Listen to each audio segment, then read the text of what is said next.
Hello students and welcome to Top Scholars. Students, today we'll be talking about another very interesting topic, that is mouth, dentition and structure of a tooth. Students, let us first take a look at this wonderful diagram you see right beside me. What you see here is the human alimentary canal. Let us see the various parts of it from the start to the end. The alimentary canal begins with the mouth. The mouth leads to a cavity known as the buccal cavity, which opens into the pharynx, and the pharynx opens into the esophagus, which is also known as the, yes students, you are very correct, food pipe. The esophagus or the food pipe eventually opens into the stomach. The stomach leads into the small intestine, which leads into the large intestine. The last part of the large intestine is known as the rectum, which opens outside as an opening known as the anus. So students, these are the various parts of the alimentary canal: mouth, buccal cavity, pharynx, esophagus, stomach, small intestine, large intestine, whose last part is the rectum, and the last opening is called as the anus. Now, we'll be focusing mainly on the first part, that is the mouth.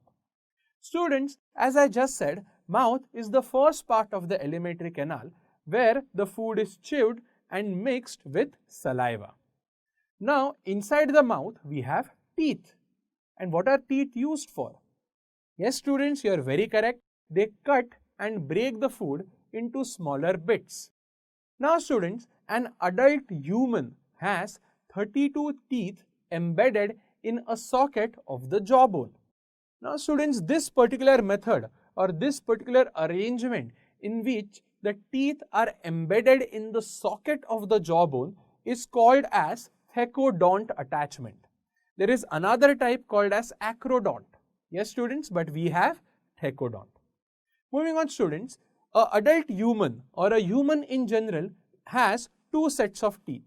The first teeth which develop in the earlier part of life, that is during childhood, are called as milk teeth. These are 20 in number. And eventually we have permanent teeth, total of 32 in number. Now students, take a look. Milk teeth are 20, whereas the permanent teeth are 32.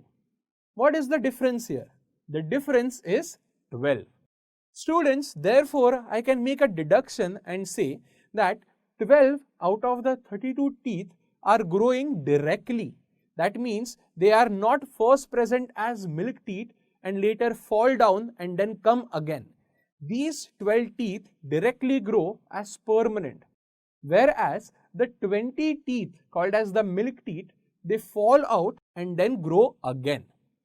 The teeth which fall out and grow again, meaning they grow twice, are called as diphyodont, whereas the teeth which grow only once and directly as permanent teeth can be referred to as monophyodont. To learn more about this topic, download Top Scholars app.